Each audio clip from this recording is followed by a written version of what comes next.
fines de los años 50, cuando comienza el movimiento de derechos civiles en los Estados Unidos, dirigido sobre todo por la comunidad afroamericana, se da un proceso de creciente incorporación, movilización y radicalización de las minorías étnicas y raciales en los Estados Unidos, no solamente de los afroamericanos, sino también de los mexicanoamericanos, que empiezan a adoptar el término de chicano, de los grupos minoritarios nativos, indios americanos de la época.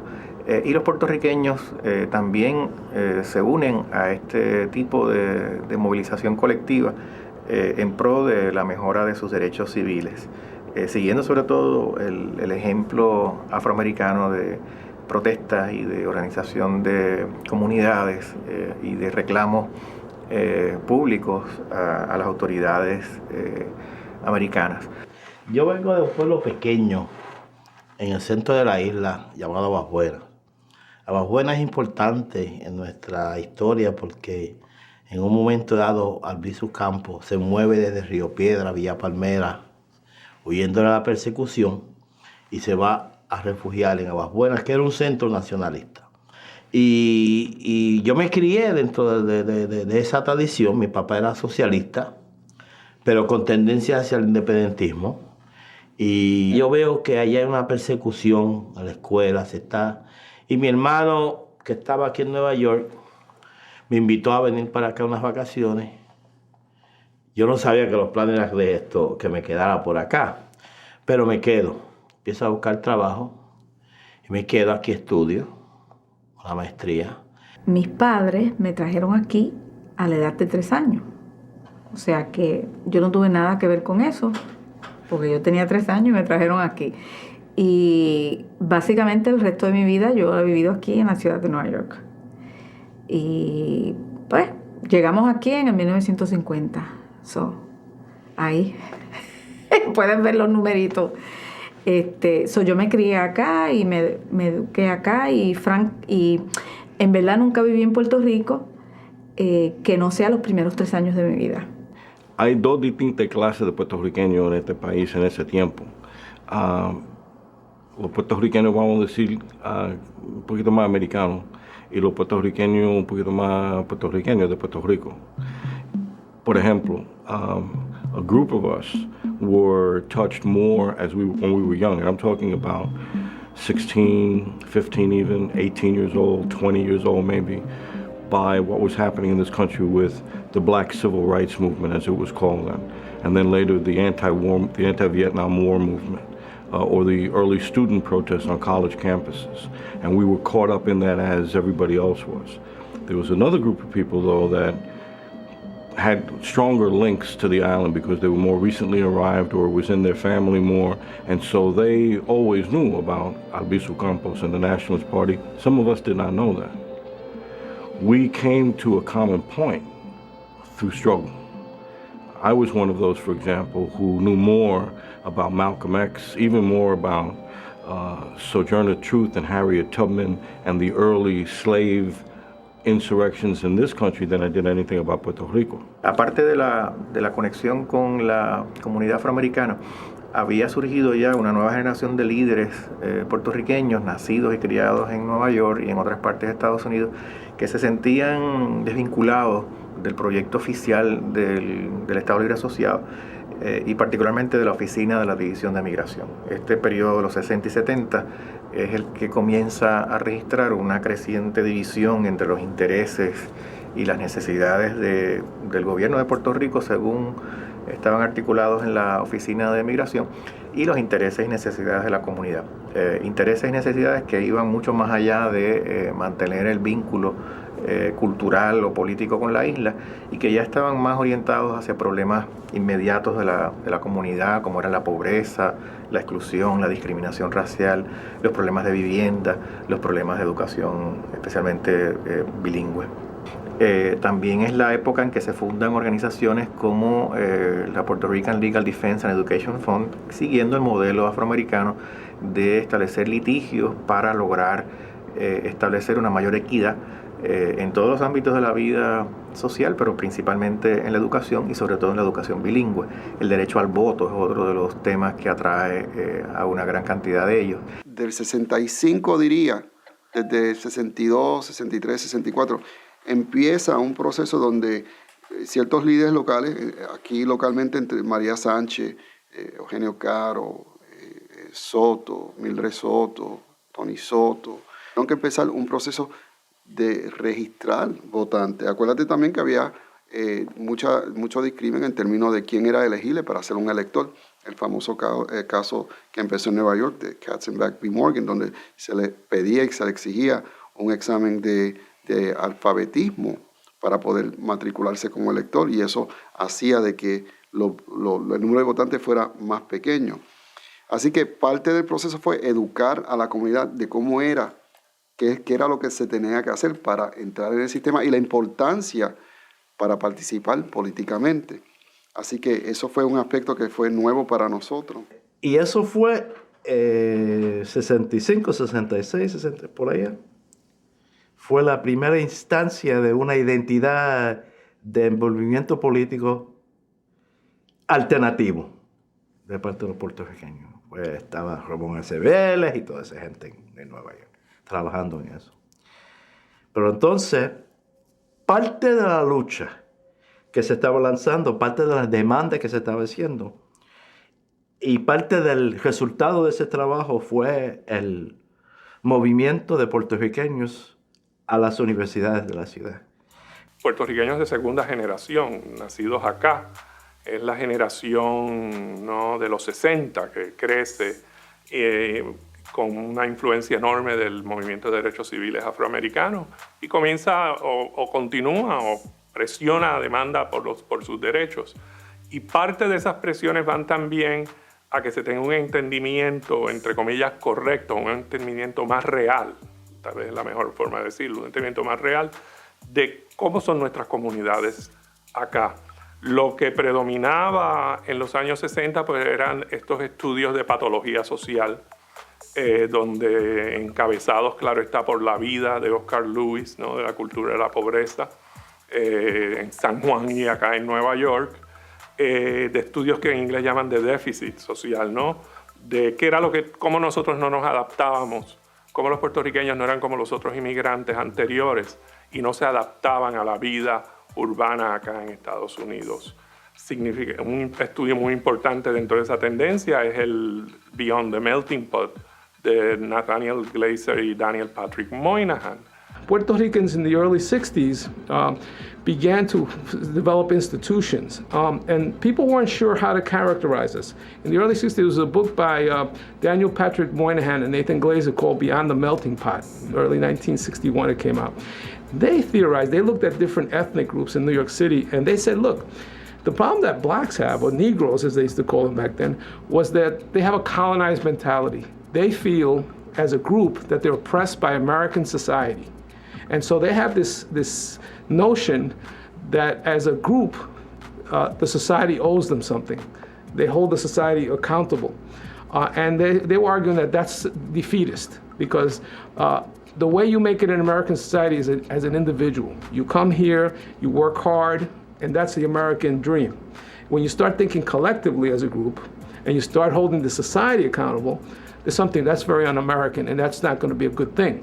They said, however, Puerto Ricans at that time, they're more like the old immigrants, the Irish, the Italians. They come here to make a good life for themselves, and they don't think collectively about holding American society accountable. So they said, Puerto Ricans are going to do better than blacks. They're going to leapfrog blacks and do much better than blacks. Mi papá, que trabajaba en los hoteles de Nueva York, en el Waldorf, y estuve ahí un día que él iba a recoger su cheque, y mi mamá me dijo, vete con tu papá que tiene el día libre.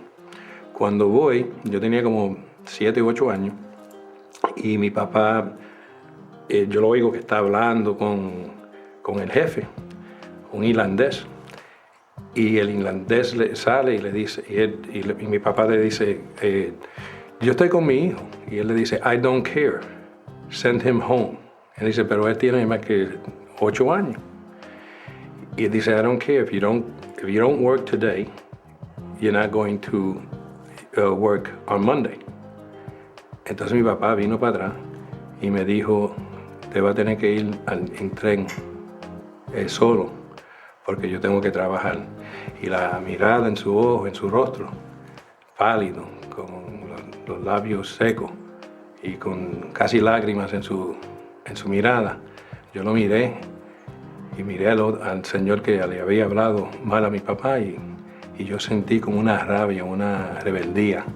Y eso más tarde, cuando veo que hay una lucha por los derechos comunales y los derechos humanos, yo me metí inmediatamente, me atrayó esa lucha. Yo como niño era parte de un grupo que hacíamos dos cosas. Antes de ir a la escuela, cuando las cosas al principio estaban malas, nos levantaban temprano, porque frente a los supermercados, antes que abrían, dejaban las bolsas de pan. Entonces la tarea de nosotros era traer pan y distribuirlo en el edificio. La otra tarea era de ir a traducirle al inglés a los que llegaban cuando iban a entrevistas de trabajo, a bienestar público, o tenían que llenar papeles que no podían leer porque estaban en inglés. Entonces ese es el ambiente en la familia de nosotros. Don't forget, consistently, since the beginning, at least 1/4 to upwards of 1/3 of all Puerto Ricans, at least in New York City, lived in poverty. They came poor. We came from modest backgrounds. Many of us were able to find work, low-paid work, in that New York City economy, for example, in the 40s and 50s through the early 60s, but many of us did not. And many of our children were unable to find appropriate means for economic survival. All of this combines to create conditions for concentrated and persistent poverty. In the 1960s, the economy was changing. So it was moving towards a service economy and one where, manufacturing was disappearing, started moving out of the New York area. And so a lot of Puerto Rican families got hit very hard by the factories that they worked in. At one point, the Puerto Rican population in New York City, 80% of the Puerto Rican population in the United States was in New York City. Ya para el comienzo de la década del 60, ingreso yo a la escuela superior, ¿no? Y en ese periodo, pues en esos años es que se da la inmigración de muchos puertorriqueños acá y por lo tanto ya para finales de la década del 50 hay suficientes puertorriqueños aquí como para iniciarse todo un proceso social que pues da a luz a una serie de organizaciones comunales de la comunidad puertorriqueña. So these young adults really started to look at education as the critical issue, really looking at how are we going to develop leaders in our community. And so they really start to develop a whole component of looking at the foster care system, looking at the way in which children are being, really mishandled in the schools. And then they start to develop these youth conferences. As a consequence of these youth conferences, they're really engaging with young people. They're bringing all these Puerto Rican students together. There's a whole other level of folks, Maria Canino, Julio Morales, Isaura Santiago, who come out of that youth conference that they really started to develop. And in 1957, they form the Puerto Rican Forum because they really want to deal with issues of unemployment, issues of training, helping the fathers, the parents of these children to get jobs, to start to deal with some of the issues. So the forum is really seen as a think tank and then starts to really provide some services. Out of the forum and these PRACA, these youth conferences really lead to the formation of Aspira. So in 1961, they form Aspira, really looking at we're Puerto Rican New Yorkers, our investment is in New York, and we really want to develop leaders for New York. And if we work with high school students, they'll go to college in 4 years. In 4 years, we've got leaders for our community. Para eso del 1963, cuando yo estaba en la escuela superior, mi papá ve una cuestión en un periódico sobre una organización que se llamaba Aspira, que era para estudiantes puertorriqueños que querían ir a la universidad. Y él me dice, nena, mira, que esto para ti, ¿por qué no vamos a visitar? Y fui con mis padres a Aspira en 1963. Entonces, cuando conocí a la doctora Antonia Pantoja, para mí fue muy significativo ese encuentro que yo tuve a los 16 años. Ella pues elaboró todo lo que significaba ser una estudiante y todo esto participando con Aspira. Entonces, el reto que ella me lanzó a mí fue el que yo organizara mi escuela superior en un club de Aspira. Yo regresé, salí de esa reunión bien entusiasmada y regresé a mi escuela superior y organicé un club de Aspira. Vecindad del sur del Bronx, todo el mundo hablaba español, hasta los judíos que tenían las tiendas a lo último siempre aprendieron el español para poder estar dentro de la comunidad. Yo no encontré ninguna diferencia hasta que llegué a high school. Mi primer día una muchacha me preguntó, what are you? Y yo le dije que yo era americana porque yo no entendía de dónde venía la pregunta. Ella me dijo, no, your parents. Y yo, my parents are Puerto Rican. Yo con un orgullo tremendo de ser puertorriqueña. Y entonces ella me dijo, oh, you're one of those. Como que si yo era una basura o algo que no servía. Y eso a mí me dio un coraje. Y francamente ahí es donde comienza todo un sinnúmero de aprendizajes de mi parte de cómo organizar, porque eso era parte del currículo de Aspira, que había enfocado la doctora Antonia Pantoja. Por ejemplo, nosotros dábamos nombres patrióticos o de héroes puertorriqueños a los clubes nuestros. Nosotros en la escuela mía organizamos el Juan Morel Campos Aspira Club. Fue en esa organización donde yo entonces sí comencé a aprender de la historia de Puerto Rico. Y pues fue quizás la primera vez donde hubo en verdad una afirmación, ¿no?, de mi cultura, de mi lenguaje, de lo que era yo. Porque yo siempre, al criarnos nosotros todos mis hermanos y yo siempre decíamos que éramos puertorriqueños, aunque todos nacimos aquí en Estados Unidos. Pero eso nunca fue algo que para nosotros era algo muy natural, decir que éramos puertorriqueños. Y Aspira fue el lugar donde yo creo que sí se concretizó más esa afirmación, esa identidad, para mí, del orgullo de ser puertorriqueña. Y de ver que habían otros puertorriqueños pues que habían logrado hacer otras cosas, ¿no? Porque aprendimos de la historia, una historia que yo no conocía. En high school, en escuela superior, yo empecé un club de latinos que se llamaba Vaya, porque Aspira no estaba en esa escuela todavía.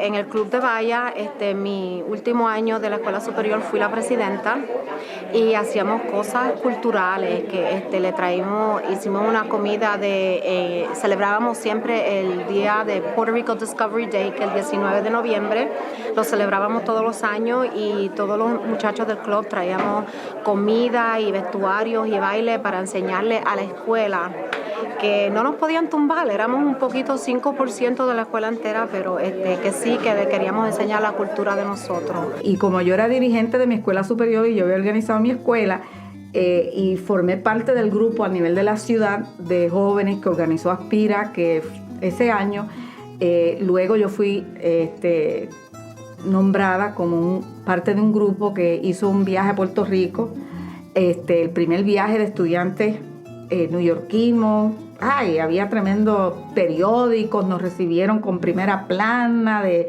dirigentes jóvenes de Nueva York, vienen a Puerto Rico, fue una cuestión muy grande. Y visité a Puerto Rico por primera vez a los 16 años. Y fui con Aspira. Y eso pues tuvo gran impacto en mí, porque imagínate, nunca había ido a Puerto Rico.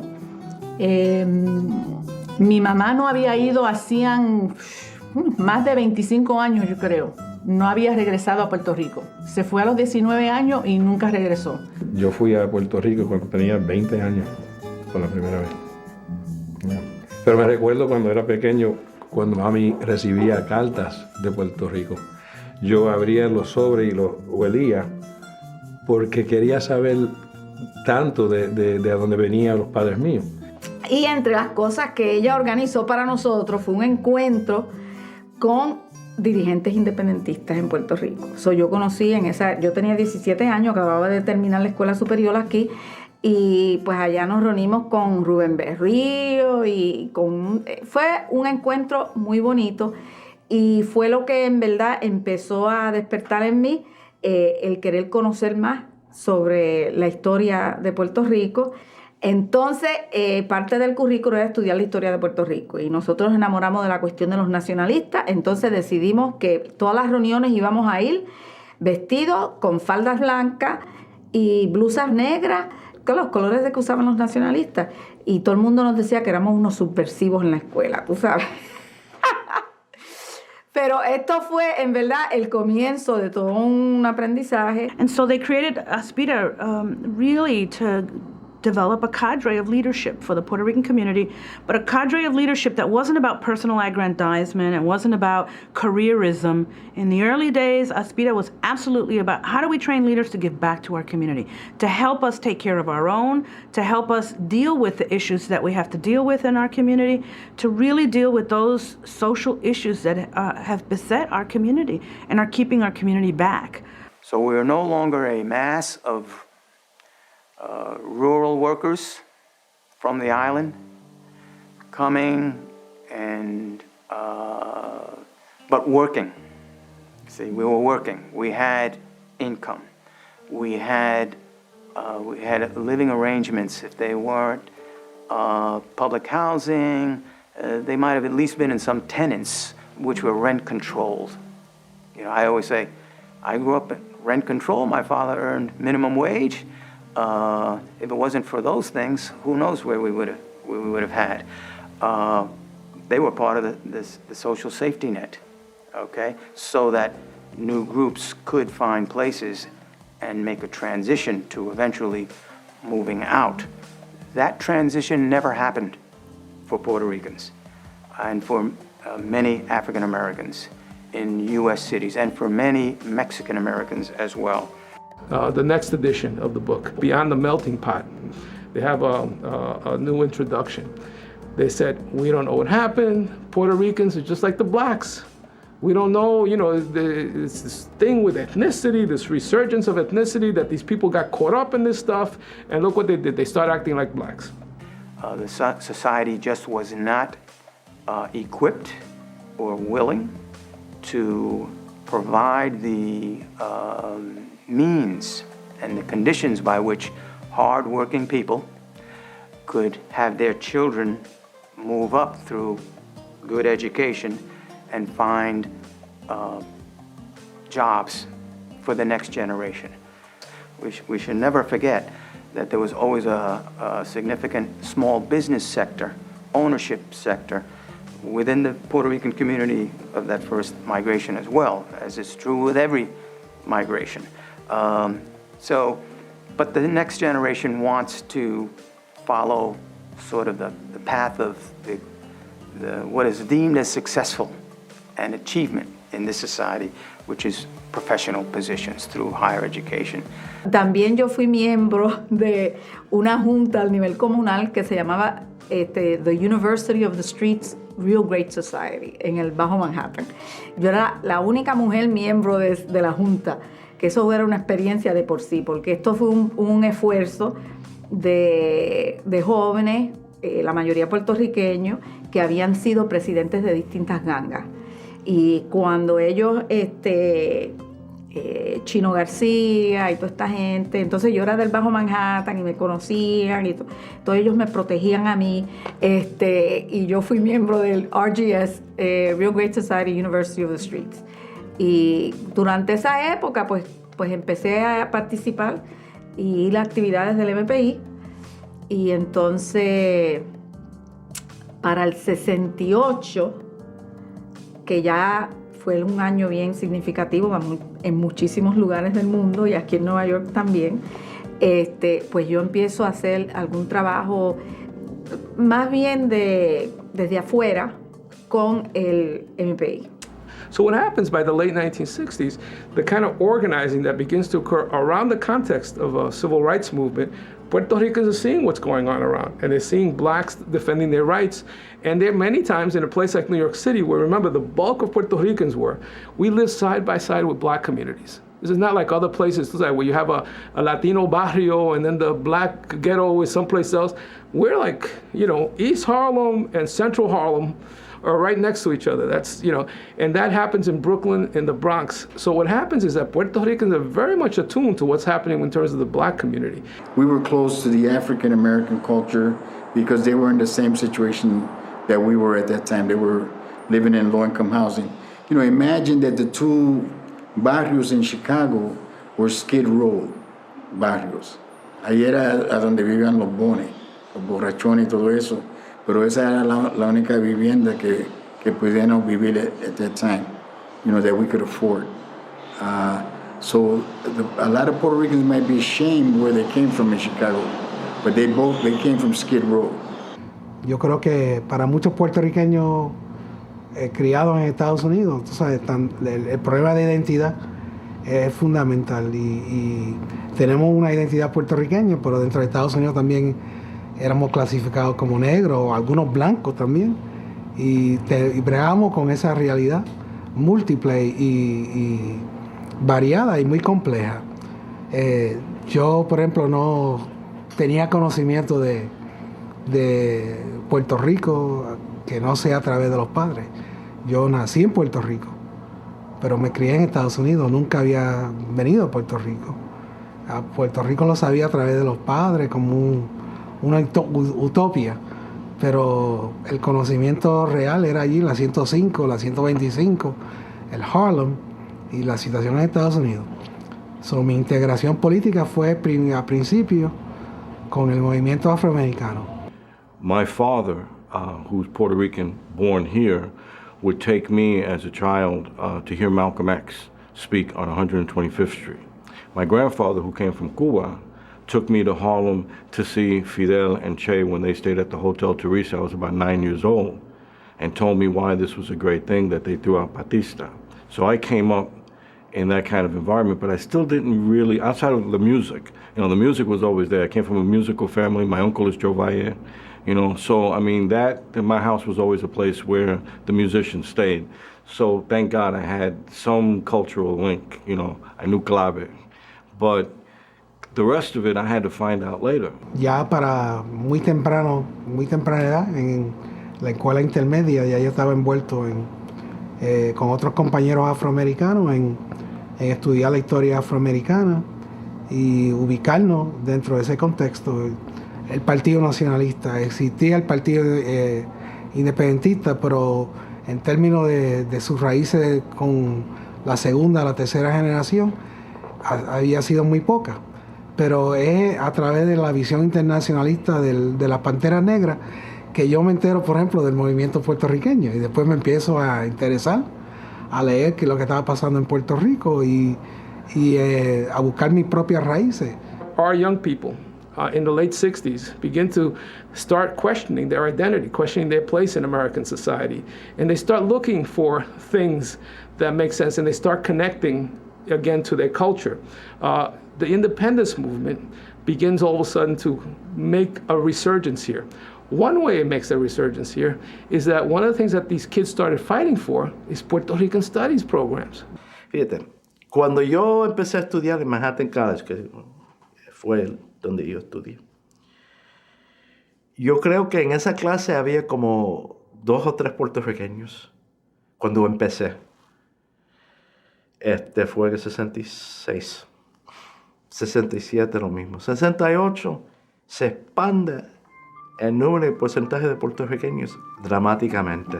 1968 es el año de lucha estudiantil internacionalmente. En Puerto Rico, obvio, eso fue un año...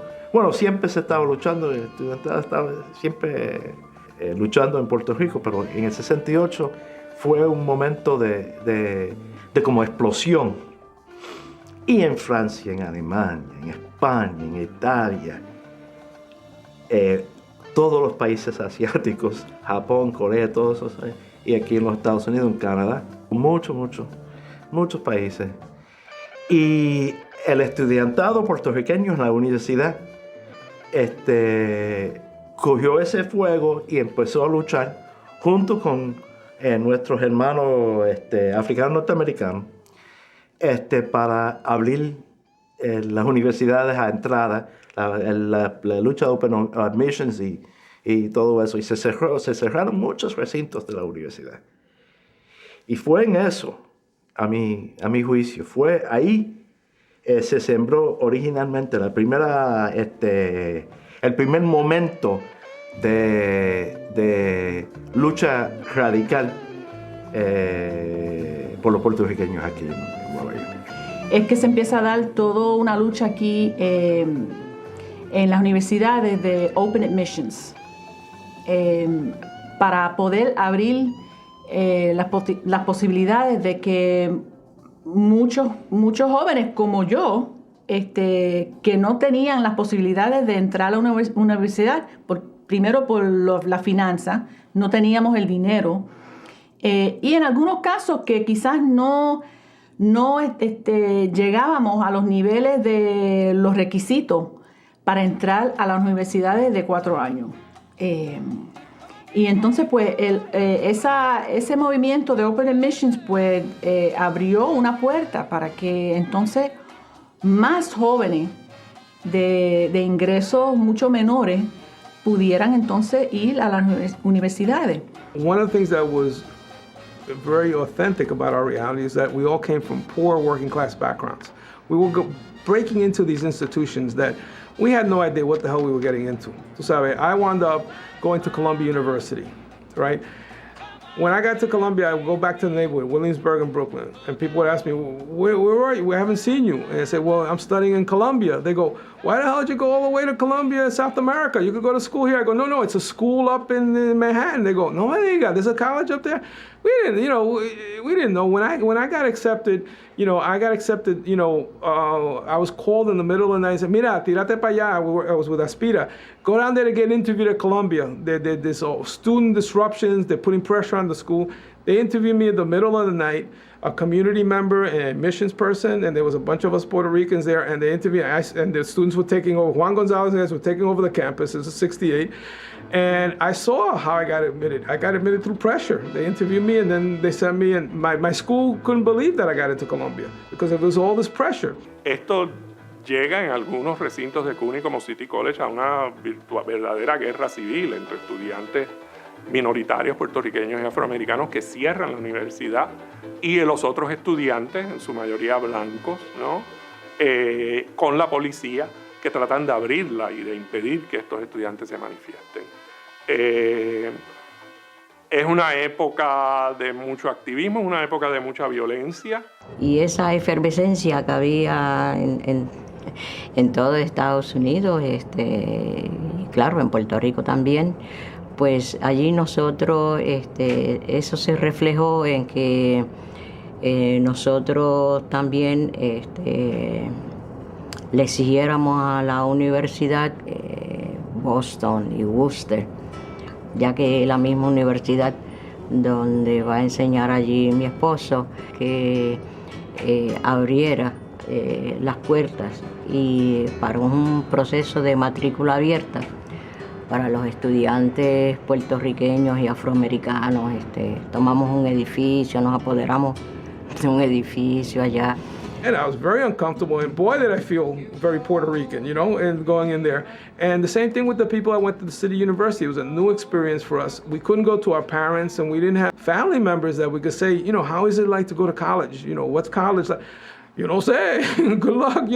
My mother was happy if I would have got a job as a bank clerk in a bank in the neighborhood. She would have been very proud of me because, we just didn't have professionals. I was the first one in my family to go to college, and the people who hadn't even graduated high school. So it was a very new experience for us. And a lot of us were also very, we felt very conscious that we were carrying our community in there, and we had some responsibility as well because it was so different. Y le exigimos por mucho tiempo a la universidad hasta que llegó a un tranque y no hubo forma de negociación. Le probamos la discriminación que había en términos de la aceptación, ¿verdad? Y de las circulares que ellos enviaban sobre becas, etcétera, y le pudimos comprobar que sí, que había esa discriminación en forma con estadísticas y todo. Y entonces establecimos eso y nos apoderamos de los edificios y eso para exigirle a la universidad matrícula abierta y libre y eso. Entonces pues tuvimos muchísima dificultad en cuanto a eso y obviamente votaron a mi esposo. De ahí después nos fuimos a Chicago, que es donde le ofrecen una posición, y nos fuimos a Chicago. La mitad de los Young Lords al principio no querían ser miembros. Y yo traté de organizar los miembros y al principio tuve que pelear hasta físicamente porque no querían, me decían comunista, socialista, que estaba con Fidel. Yo no conozco a esa gente, yo me creé con ustedes aquí. Y entonces, pero como quiera seguir, entonces, porque era una cosa de orgullo. In my case, I went to college and a lot of us found each other there coming from all these different streams. And there was a guy in our case named Mickey Melendez who told Juan Gonzalez and told Felipe Luciano and told myself, you know, there's this other thing that we have. And, you know, we looked at him and he said, look, all these other movements, they're taking care of themselves pretty much. But the Puerto Rican part of it, there's nothing happening there. You know, we need to start something, at least here in New York. El primer acto que hicimos fue que lo metimos en el departamento de renovación urbana que estaba en Lincoln Park y destruimos el sitio completo. No pudieron tener reuniones por como 5 o 6 meses después de eso. Porque recuérdate que no sabíamos nada de política y lo único que sabíamos era de guerra y de pandilla. Ahí rompimos el sitio, aunque yo no veo eso correcto ahora, pero eso pasó. Y entonces después, como había motines de los afroamericanos y también de los puertorriqueños, y nosotros no queríamos destruir la comunidad, dijimos vamos a organizar un motín, pero organizado. Y yo me recuerdo que como teníamos gente de Vietnam y eso con nosotros, cogieron los relojes y la hora, y a esa hora, a 6 minutos, cayeron todas las ventanas de esa cuadra completa. Y al otro día todo el mundo se estaba dando 5. Mira lo que hicimos. O sea, que era una victoria. Cada vez que hacíamos algo, era como una victoria.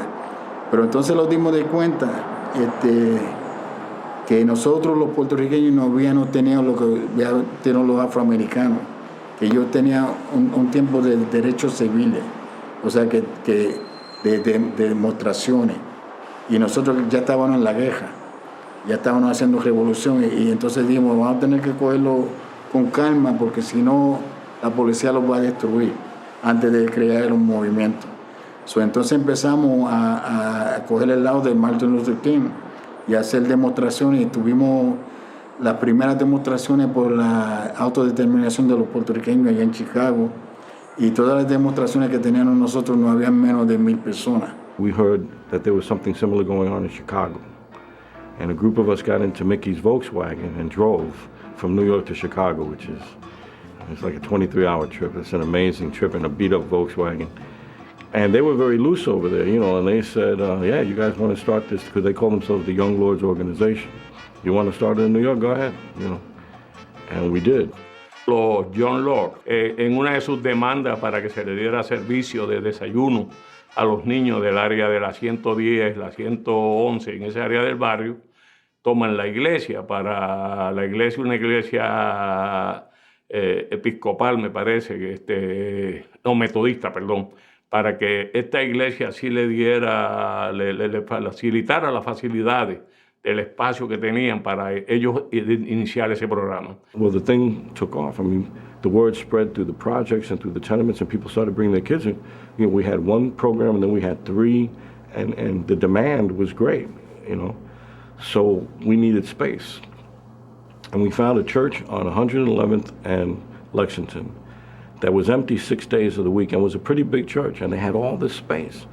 So we thought, because the church people were actually pretty good to us, we thought Well, we go to them and they'll say, oh yeah, you're doing God's work. This is a nice thing, and here's the keys to the church. Well, we didn't know that the minister of the church was a Cuban exile, okay?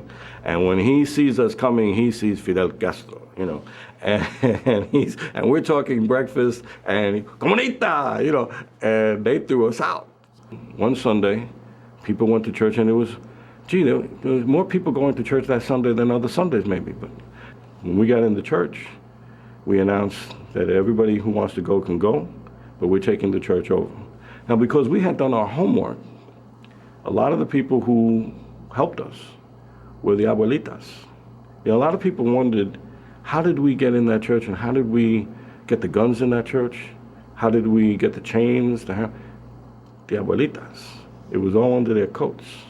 They were watching us, but nobody was watching, you know, mi abuela.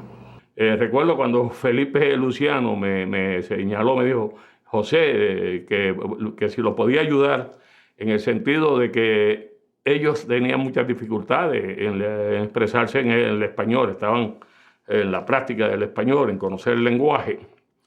Por otro lado, la mayoría de las feligreses eran dominantes en español, es decir, predominantes en español.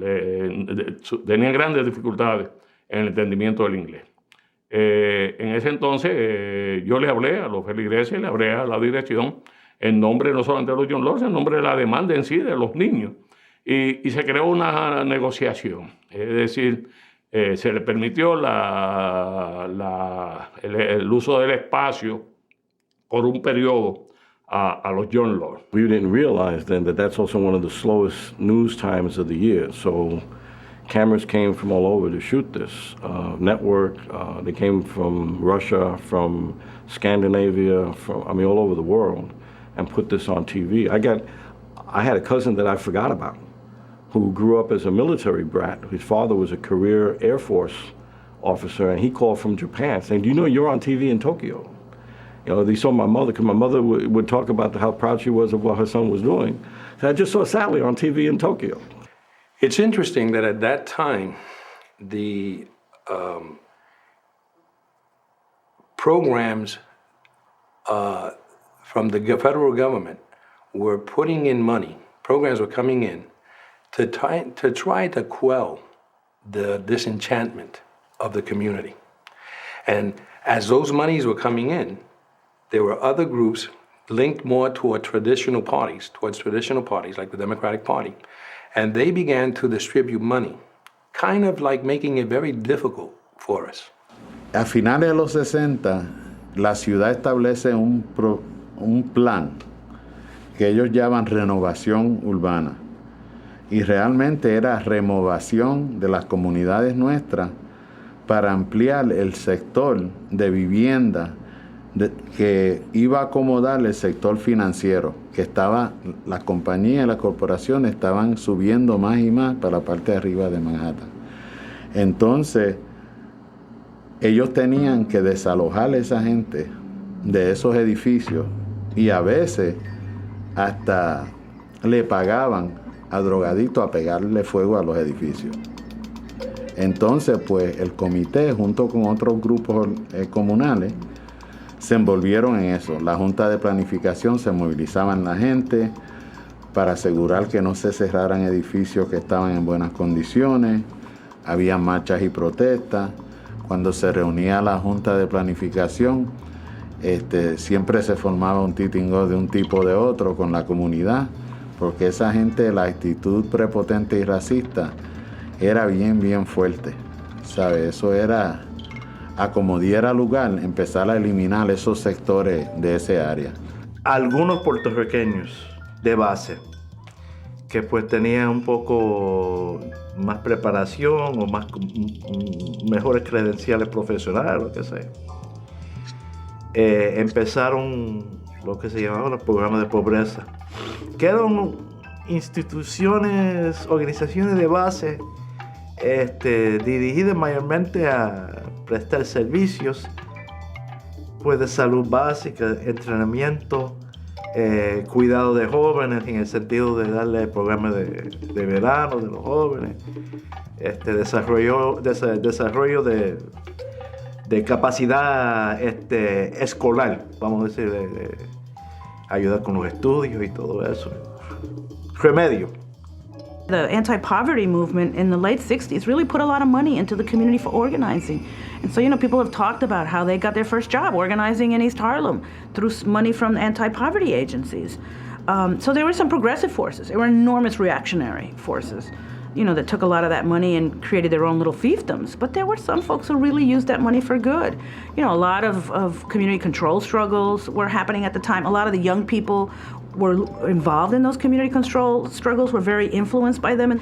And some of those community control struggles became ideological. Some of them did not, very much about progressive politics, very much about what was happening in the schools and the students. So there's so much going on at a local level, at a national level, at an international level.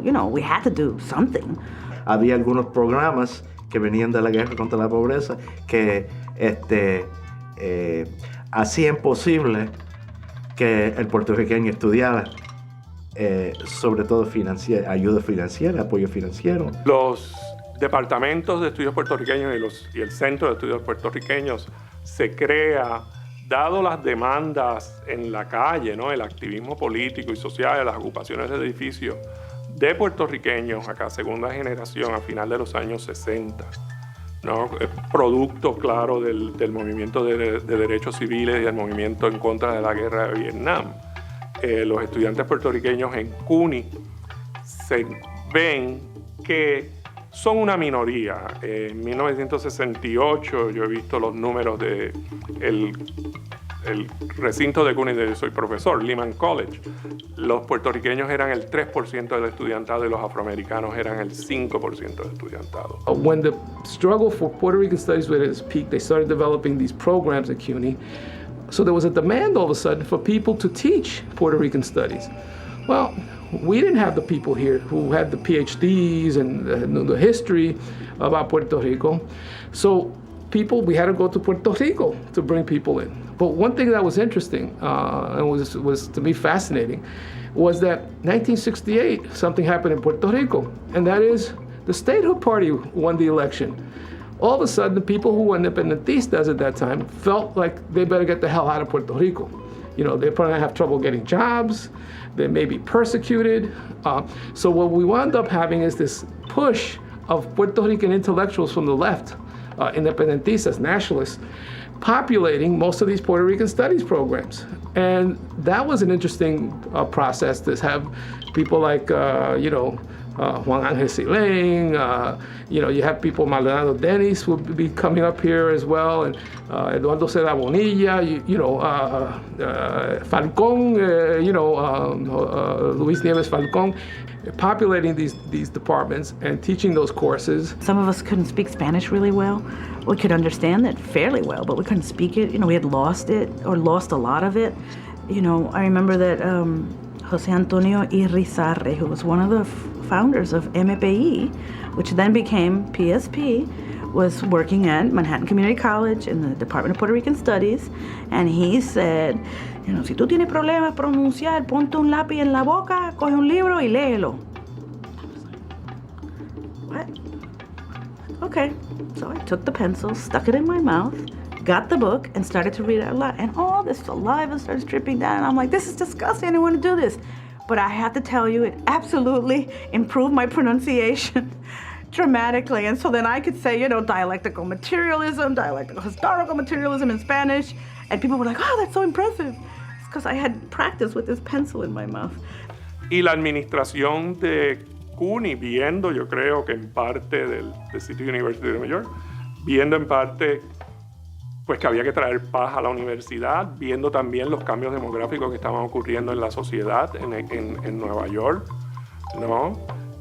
para 1968-69, los estudiantes afroamericanos y puertorriqueños eran la mayoría de los estudiantes, eran más del 50% de los estudiantes dentro del sistema público de la ciudad, de escuela elemental y superior, más no tenían acceso a la universidad. Pues eso los hace ceder, pero era una presión constante de estudiantes, de grupos comunitarios, de grupos políticos, I started learning stories about the Taino Indians. I didn't know what the hell they were. The Taino Indians, and they took the Spanish, and they drowned them to make sure that they weren't God. I hear all these stories, and we keep repeating. Don Pedro Albizu Campos is this guy who went to Harvard. Oh shit, this is amazing, And it opened up a whole world. I didn't know any of this stuff, and I learned this stuff. And then in Puerto Rican studies programs, you had all these independentistas teaching all of this nationalist stuff and talking about these Americans and colonialism. And all of a sudden there was a movement, there was a framework, there were symbols we could hold on to. There was something that we could feel a part of. Sí, claro que había muchas organizaciones ya. Estaba ya el MPI, había mucho. Había una rama del Partido Nacionalista en los Estados Unidos. Y mucha gente luchando. Pero cuando eso despegó toda la lucha, se hicieron mucha gente política, se comprometieron a una vida política, a una vida de lucha. Muchos compañeros y compañeras, muchos, a través de esas luchas. Pues yo diría que eso fue la primera etapa.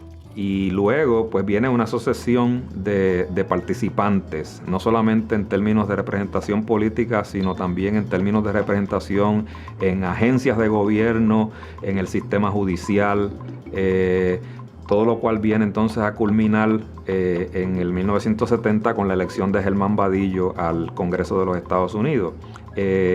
Y de ahí en adelante pues hay ya un contingente más grande de puertorriqueños que se interesa en este aspecto, ¿no?, de la política y una representación pues más amplia. Se unieron personas mayormente al Partido Demócrata. ¿Por qué? Porque en Nueva York la oportunidad política se abrió más rápido dentro del Partido Demócrata. Y pienso que la plataforma de ese tiempo del Partido Demócrata con el movimiento de Kennedy y la Nueva América, se le hizo más factible, más atractivo al Partido Demócrata absorber participación hispana. Pero no obstante, también hubo tremenda batalla. Yo me acuerdo que especialmente aquí en Hartford, los puertorriqueños tuvimos que combatir con los italianos, con los irlandeses, para tener acceso aún dentro del partido. Hubo un grupo más pequeño que se integró al Partido Republicano. Y de hecho, siempre el Partido Republicano ha contado con una participación, números pequeños, ¿no? Pero siempre ha habido participación en ese partido, del Partido Hispano, pero mínimo. Dentro de sus demandas de crear departamentos de estudios puertorriqueños, estaba incluida una demanda de crear un centro que estudiase la realidad puertorriqueña acá en los Estados Unidos. Y la mayoría de los departamentos son creados en 1969, 70 y 71. Esa demanda se cumple, ¿no? Se lleva a cabo ya para el 1973, que se accede a crear el Centro de Estudios Puertorriqueños. Entonces, claro, tú luchas en la universidad, pero hay dos problemas. En primer lugar, tú dejas la universidad en algún momento de tu vida, o te botan, o tú sabes, gradúes o algo. Eso fue lo que pasó. Entonces, ¿qué tú haces? Tú tienes todo ese compromiso político, toda esa visión radical, revolucionaria, ¿qué tú vas a hacer? Pues entonces, de ahí surgió muchas de las organizaciones de luchas en Nueva York. La lucha de los derechos civiles, la lucha del movimiento obrero estaba integrado en la lucha por la paz a nivel mundial.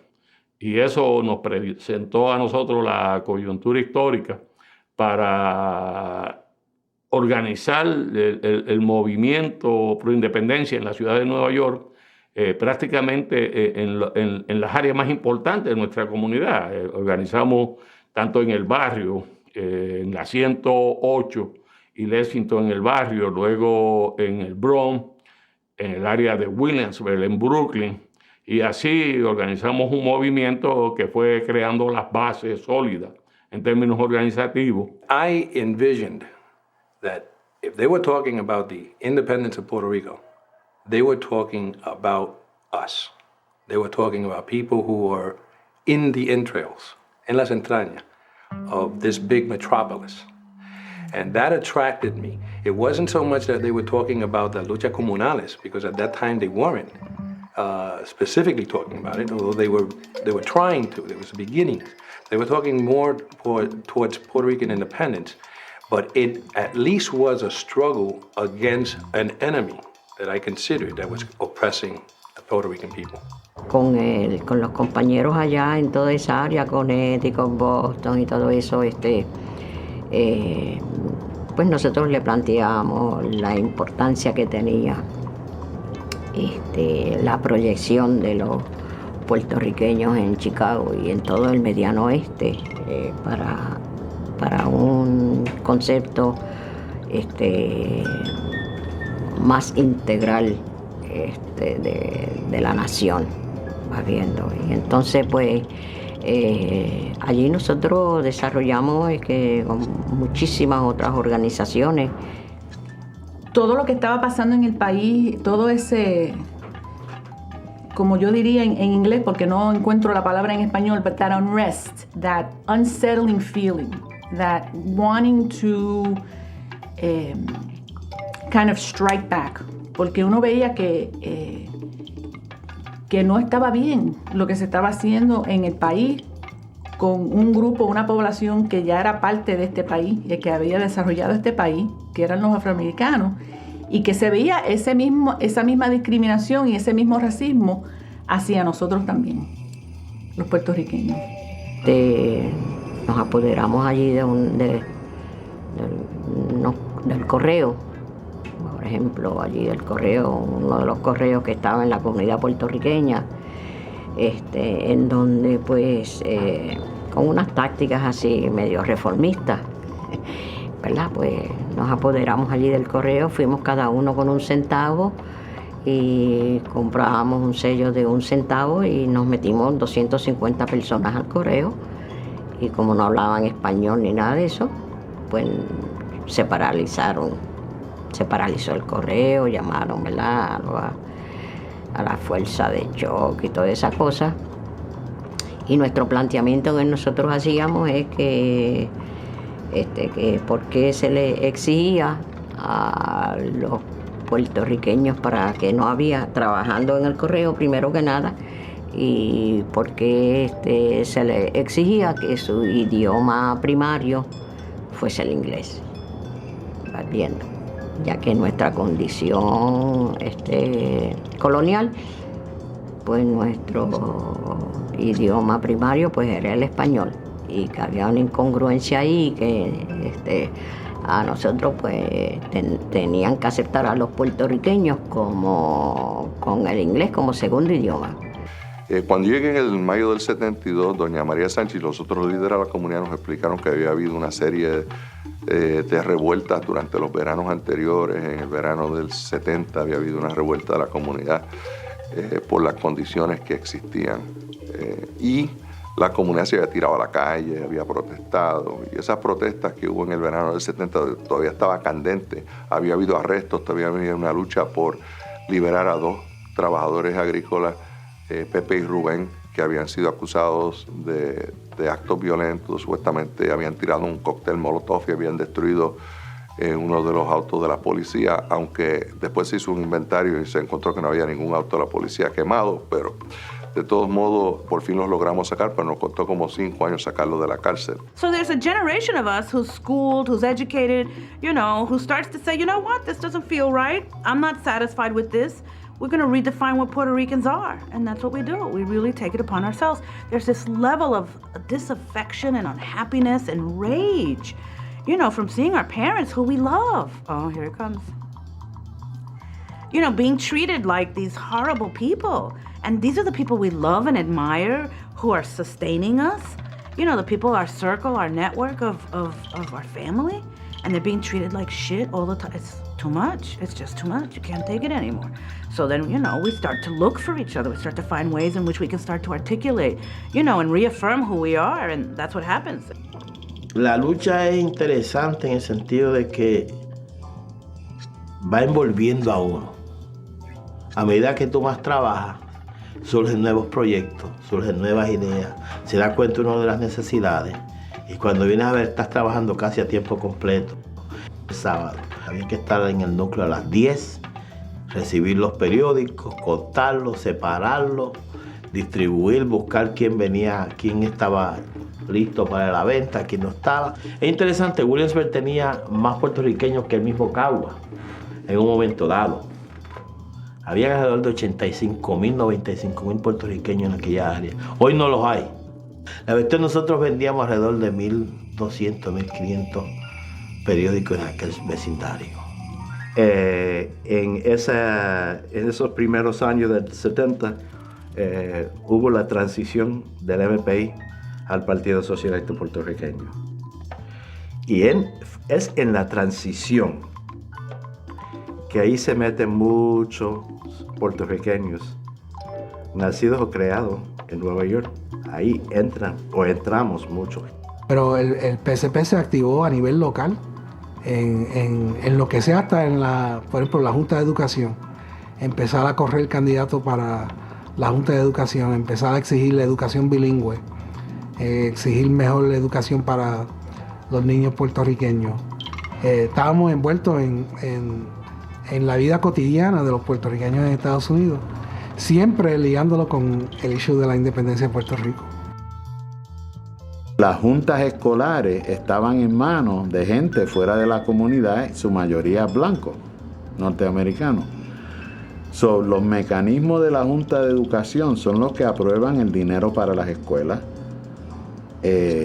los recortes o no de empleo de maestros, de paraprofesionales, de administradores y de otros niveles, el presupuesto que incluye la cantidad de libros y qué tipo de currículo se va a usar en las escuelas. Entonces nosotros veíamos que teníamos que apoderarnos de una mayoría en la Junta local, tanto en el Bajo Manhattan como en el Alto Manhattan, en el Bronx y en otras áreas, para realmente poder tener más control sobre esas cosas que las tenían gente de afuera. Aunque habían pasado una ley, un decree, que era permitido tener programas bilingües, teníamos que elegir una junta comunal para que se llevara a cabo el bilingual program. Y una de nuestras miembros, Carmen Díaz Pérez, fue elegida como en la primera junta que ganó. Votamos a la vieja, ella estaba en la primera junta en favor, y pudimos entonces pasar que se hiciera, trayéramos a un superintendente, Puerto Rican superintendent, Luis Fuentes, and that's how bilingual education came into being. So that was a very, very strong struggle, and it took a long time. It took a lot of effort, but we're very, very proud of that.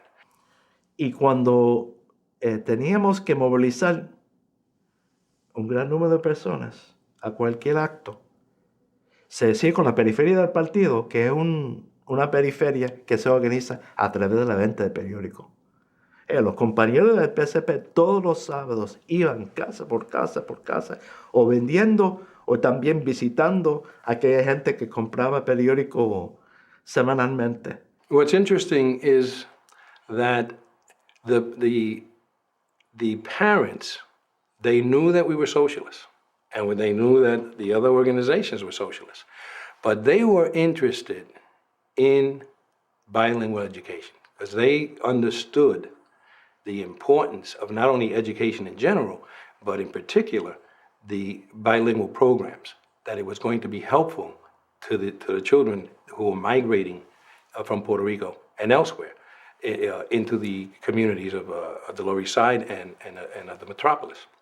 So although they knew that we were socialists, they didn't object because we were on the same page. We had the same agenda.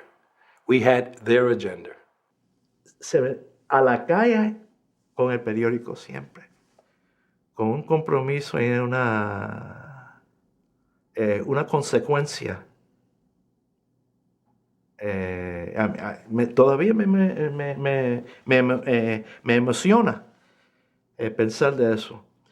A mí me reclutaron en el Bajo Manhattan y el comité tenía la política no de que te reclutan en una comunidad y te sacan para otra a hacer trabajo, sino que cuando reclutaban uno o dos en esa comunidad, nosotros formamos un núcleo para construir un capítulo con la gente de esa comunidad. Las familias nuestras, las amistades, la gente que estaban envueltos en los issues de vivienda y educación, la gente que estaban luchando para construir centros de cuidado diurno en el control de la comunidad. I remember one day on 116th Street, we were selling Claridad. I was in the office in the comité, and one of our members comes in, frantically coming in, and she was crying. And I said, "What's the matter? What happened?" And she said, me tiraron los Claridades en el piso, me los arrancaron. Y yo dije, ¿quién? And he says, una gente del Partido Demócrata o de los chulos de la pobreza. Y yo me zumbo para allá y todo el núcleo se va para allá, para la 116. Me encuentro con unos miembros del Partido Demócrata, miembros de los chulos. Y uno me da por detrás yo me puse a hablar con ellos y uno me ataca por detrás. Cuando viro, el otro me da y me tiraron contra el piso, me patearon, me dieron y de momento me levanto, ellos huyen, se movilizó todo el partido, el Bronx vino, el Brooklyn vino. Se vio la grandeza de nuestro partido y eso fue una buena experiencia para nosotros. Cuando nosotros teníamos el PSP aquí, nosotros, ¿sabes? Teníamos una organización grande de miles de personas.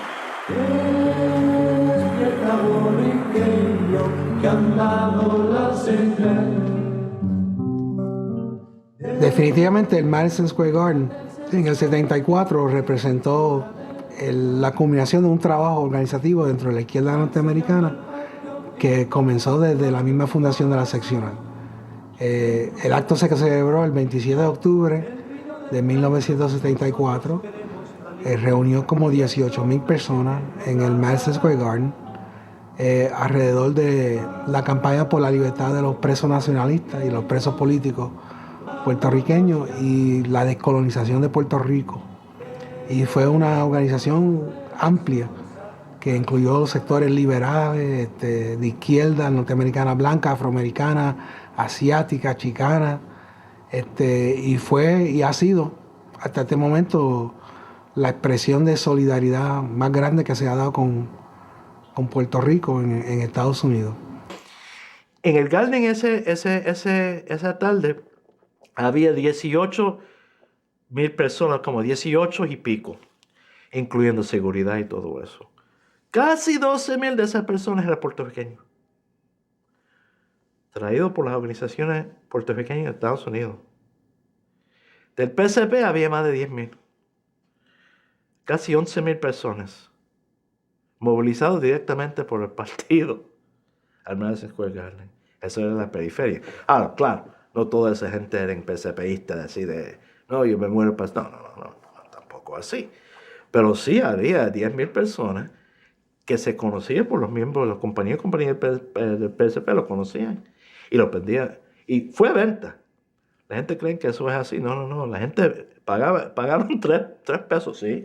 Porque $3 cada uno por cada boleto. Y se llenó el Madison Square Garden. Madison Square Garden, eso era un acto, eso muestra lo impresionante que era el movimiento puertorriqueño en Estados Unidos. No era una cosa de 1,000 o 2,000. Había mucha gente envuelta. I present with great honor nuestra compañera Angela Davis. Yo siempre que hablo con jóvenes, le dejo saber de la lucha que se ha dado aquí, en muchísimos renglones, no solamente por eso la cuestión del hacer algo para conmemorar el aniversario del Acto Nacional de Solidaridad con la Independencia de Puerto Rico que se dio aquí en Nueva York, que es importante, porque nuestros jóvenes no saben que eso se dio. Estoy hablando de personas que tienen 20 años ahora, porque eso ocurrió hace 30 años. Puerto Rico, it is not out of charity, or it is not a question generation of struggling for our own freedom. Y no saben de quién es un Arthur Kenoy, que fue un dirigente de la izquierda de los Estados Unidos que fue sumamente instrumental en todo lo que fue The Dellums Resolution, en las Naciones Unidas, en llevar el caso de Puerto Rico a sectores de la izquierda norteamericana, que eso es esas son cosas que es parte de la historia. O en la lucha para los derechos de la mujer, el papel que jugaron mujeres latinas. Ese tipo de cuestión hay que, tú sabes, recobrar eso, porque si no, nuestros jóvenes están como que aquí no pasó nada. You know, before the Young Lords started, at the Puerto Rican Day Parade, you didn't see Kiss Me I'm Puerto Rican buttons. You know, you didn't see I'm Puerto Rican and proud. You know, the pride was always there. But after the Young Lords and after the Puerto Rican movement in the United States, that's when you saw it really come out, because Puerto Ricans said, we're going to draw this line in the sand and we're not taking it anymore. And when the older generation saw that and the younger generation saw that, they said, wow. Because up to that point, you knew what it was to be black and proud. You knew what it was to be a white American, because that was your birthright automatically. But we were other. Even the old birth certificate said white, black, other. Well, we changed that. In fact, one of the things that's interesting was in the development of the Young Lords organization, which really was around maybe 5 years at the most. The organization wasn't, but it had a tremendous impact in the minds of people in this country, and not just Puerto Ricans, but just in general.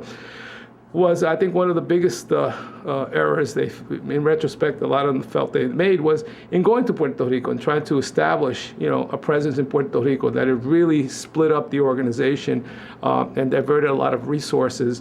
But despite the fact that, they see it, many of them see that as a failure on their part, still it's interesting that they took the trouble, most of them that grew up here, to try to help the movement for independence in Puerto Rico. I think that's, to me, it's fascinating. Y claro, había ese conflicto dentro de la organización si iba a ser la independencia de Puerto Rico o si iba a atender los problemas de los puertorriqueños en Estados Unidos. O sea, uno se recuerda el botón de los Young Lords que decía, tengo Puerto Rico en mi corazón. Eso siempre existió. Los de aquí, los puertorriqueños de aquí, siempre buscando la lucha comunal, la lucha por los derechos democráticos, los nacionalistas de allá buscando entonces poniendo la independencia.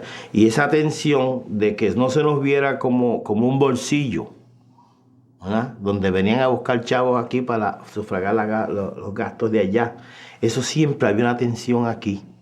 Y muchos compañeros hasta dejaron, que no podían conciliar aquello, que lo que importante era luchar por mejores rentas, luchar por la vivienda, por cierto, que era uno de los problemas más grandes que teníamos en los sures, y todavía sigue, luchar por mejores salarios, y yo no niego de la importancia de eso, pero lo que entiendo es que esas dos visiones siempre estaban en discusión. Siempre habíamos estado trabajando en las comunidades de base y teníamos el convencimiento, yo y otra gente, de que la lucha por los derechos sociales, los derechos democráticos de la gente nuestra, era con gente de origen humilde, de pueblos como Comerío y Caguas y Sidra, que se habían desplazado a esos pueblos de allí de Connecticut para ganarse la vida en el recogido del tabaco, ¿verdad? Y muchos de ellos pues ya vivían en las comunidades, no vivían en los campamentos propiamente, pero trabajaban durante el día en lo que se conocían como los day haulers o los day laborers, si fuéramos a decirlo propiamente. Y pues toda su visión del mundo era de trabajadores agrícolas, y que esa lucha pues debía tener el mismo grado de atención y de importancia que el apoyo a la lucha por la soberanía nacional acá en Puerto Rico. Y esa visión se fue cuajando poco a poco como resultado de la práctica más que nada. Ese conflicto en los años 60 y 70 entre los puertorriqueños que vienen aquí a tratar de impulsar la causa de la independencia de Puerto Rico, y los puertorriqueños de aquí, de Estados Unidos, que están más interesados en los derechos democráticos en el territorio continental, cobra una dimensión tan visible en ese periodo que tiende a oscurecer, ¿no? El hecho de que es una dinámica, un conflicto, una relación que tiene más historia, ¿no? Y que pues no fue un problema nuevo de los años 60 o 70, sino más bien un problema que como que se agudiza, cobra mayor relevancia, porque es durante ese periodo donde la participación a nivel así de movimiento social político de los puertorriqueños en Estados Unidos cobra la mayor visibilidad que ha tenido, yo diría que en toda su historia. And I want to say that what we did in those movements, much like the predecessors before us, was that we took the best values of our working class community and we tried to institutionalize them. The people before us, Tony Pantoja, Evelyn Antonetti, did the same thing, but they did it through social service organizations. We took those values and we tried to implement them in progressive, revolutionary politics. So it wasn't something that came from the outside. I feel very deeply it always came from within. So, for me, I'm born here in the United States, and my parents are born here. The first trip I took to Puerto Rico, I was 19, I was with the Young Lords. And when we flew over the island, this is going to sound very corny, but a sob burst from my chest that surprised me more than anything. I was talking with the other people I was with. I looked out the window, I see the island, and this huge sob comes out of my chest and bursts, and I feel like, I'm coming back to where my ancestors are from, And I started crying, and I'll never forget that, And you begin to, really see that, you're at this little island. Millions of people came out of this island, and millions of them came to New York and to Chicago and all over the United States to try to get a better life, And that you're part of this chain, De que esa segunda generación, los hijas de la gran migración puertorriqueña después de la Segunda Guerra Mundial, fue un momento muy único. Muchos aspectos, inclusive de coincidencia, pura coincidencia, que confluían tantos aspectos o elementos en nuestra vida que dio a abrir a un movimiento y unas experiencias muy especiales para nosotros. A modo de ver que eso es una explicación bastante abstracta, pero en la concreta de la vida diaria de nosotros, pues era una lucha para reclamar el respeto como puertorriqueños, para hacer impacto en la historia, para hacer conexiones con lo que se estaba dando en la isla. Entonces eso da, así es como yo lo veo, ¿no? People like me, my name was Paul Guzman. And at home, we said Guzman. But to the outside world, it just became a pain in the ass to keep correcting people, is what my parents would say. But I started calling myself Pablo Guzman. And my parents started calling themselves Guzman. That did not exist before the Young Lords.